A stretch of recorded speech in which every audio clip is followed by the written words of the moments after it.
The night was long. It stretched into years, into a lifetime for many. In the heart of that darkness where smoke carried the scent of burning flesh and innocence, faith was a fragile candle. Could it flicker in such a gale? Could a soul, stripped bare, still look upwards? The questions hung heavy, like the ash that settled everywhere. For some, God died in Auschwitz. For others, he was there, hidden in the suffering, a silent witness to unspeakable pain.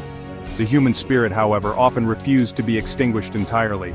It searched for meaning, for a sliver of light in an endless night. The Holocaust, a word that chills the bone, a chasm in human history. How does one speak of faith in its shadow? How does one reconcile belief with the systematic extermination of millions? These are not easy questions, they have no simple answers, yet they must be asked, they must be wrestled with. In the ghettos, in the camps, amidst the horror, some clung to their traditions, to their prayers. A whispered blessing over a stolen crust of bread, a secret gathering to mark a holy day. These were acts of defiance, acts of profound, desperate faith. The survivors carried these questions out of the inferno. Their eyes had seen too much. Their hearts bore wounds that would never fully heal. Robert Abernethy was a man of quiet conviction. He was a journalist, a correspondent for NBC News. For decades, he covered the world. He reported on wars, on politics, on the grand sweep of historical events. He saw humanity at its best and undoubtedly at its worst. He understood the power of stories to shape perception, to inform, and perhaps to enlighten. His was a career built on observing, on listening, on trying to make sense of the complex tapestry of human affairs. He was a familiar face, a trusted voice, bringing the world into people's homes. Yet beneath the surface of the daily news, Abernethy sensed a deeper current. He recognized that the headlines often missed the more profound narratives unfolding in people's lives. The struggles of conscience, the search for meaning, the role of faith and ethics in shaping individual choices and societal values. These were not always front-page news, but they were, he believed, essential to understanding the human condition. The idea was ambitious, a weekly television program dedicated to religion and ethics. In the landscape of network news, it was an unusual proposition. Many thought it would not find an audience. Religion was considered too private, too controversial, or simply not newsworthy enough for sustained coverage. But Bob Abernethy believed otherwise. He saw a need, an unspoken yearning for thoughtful exploration of life's deepest questions. He envisioned a program that would treat matters of faith with the same journalistic rigor and seriousness afforded to politics or economics.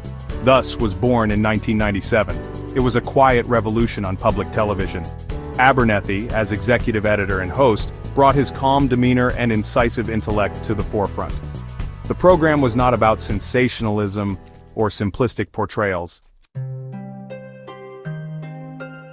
Section 4. Voices from the Inferno, Faith Forged in Fire. Among the most powerful stories featured on were those of Holocaust survivors. These were voices from the abyss, individuals who had stared into the heart of unimaginable evil and had, somehow, emerged. Their testimonies were not easy to hear. They spoke of loss, of terror, of the shattering of worlds. Yet within these narratives of profound suffering there were also glimmers of resilience, of hope, and for some, of a faith that refused to be extinguished. The program approached these stories with immense sensitivity, allowing survivors to speak in their own words, to share their truth. One might ask, how could faith survive the gas chambers, the crematoria, the endless degradation? For some, it did not. The silence of God was too deafening. But for others, faith became an anchor, a source of inner strength in a world stripped of all external support. It might have been a faith transformed, a faith that wrestled with anger and despair, but it was a faith nonetheless. A survivor might recount, in the darkest moments when all seemed lost, a prayer, a memory of a sacred text was all I had. It was a spark against the consuming darkness. Section 5. The journalist's vow, bearing witness with respect. Bob Abernethy's approach to journalism, particularly when dealing with sensitive topics like faith after the Holocaust, was marked by a profound sense of dignity. He understood that he was not merely reporting facts, he was engaging with human souls, with their deepest pains and their most cherished hopes. This was not about extracting a soundbite or creating a sensational headline. It was about listening, truly listening, with empathy, and with a commitment to portraying each individual's experience with accuracy and respect. His presence was calm, reassuring, allowing people to open up. He believed that a journalist's role was to illuminate, not to judge. When interviewing survivors or those grappling with profound ethical dilemmas, Abernethy created a space of safety. He asked thoughtful questions, born of genuine curiosity and a desire to understand. He never sensationalized their suffering or exploited their vulnerability. Instead, he allowed their stories to unfold naturally, giving them the agency to articulate their own truths, however complex or unsettling they might be. This respect for the individual was a hallmark of his work. "We are dealing with people's deepest convictions," Abernethy often reminded his team. Section 6. Beyond Walls of Dogma, Faith as an Open Window. Bob Abernethy often spoke of faith not as a wall that divides, but as a window that offers a view into the human soul.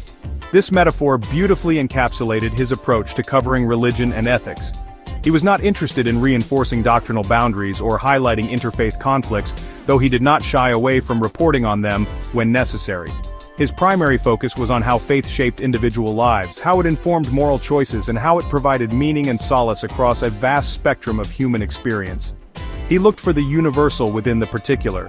Viewers were invited to look through many such windows. They encountered the quiet devotion of a monk, the passionate activism of a faith leader, the profound questions of a seeker, and the resilient spirit of a survivor. Each story offered a different perspective, a different glimpse into the myriad ways humans connect with the transcendent, or grapple with its apparent absence. Abernethy understood that faith was a deeply personal journey, and his program honored that individuality, avoiding generalizations or stereotypes. This window approach allowed for a more nuanced and empathetic understanding of religion.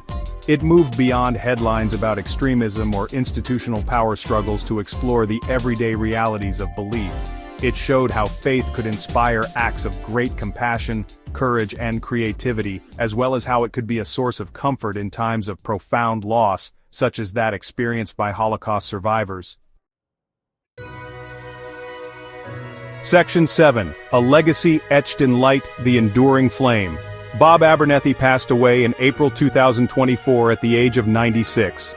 His death marked the end of an era for religious journalism, but his legacy endures, a steady flame illuminating the often neglected intersection of faith, ethics, and public life. For over 2 decades, provided a unique and invaluable service, offering thoughtful, nuanced coverage of topics that mainstream media often overlooked or oversimplified. His work demonstrated that it was possible to discuss religion in the public square with intelligence, respect, and profound humanity. His impact on how faith stories are told is immeasurable. He mentored a generation of journalists, instilling in them his commitment to fairness, depth, and empathy. He showed that stories about faith were not niche interests but were, in fact, stories about the core of human experience. In a world increasingly polarized and often cynical, Abernethy's calm, inquisitive approach was a beacon. He reminded us that listening, truly listening to those with different beliefs or experiences is essential for a healthy society. His work built bridges of understanding. The questions his program explored remain as relevant today as they were when it first aired. How do we find meaning in a complex world? How do we navigate moral dilemmas? How does faith sustain individuals and communities in times of trial?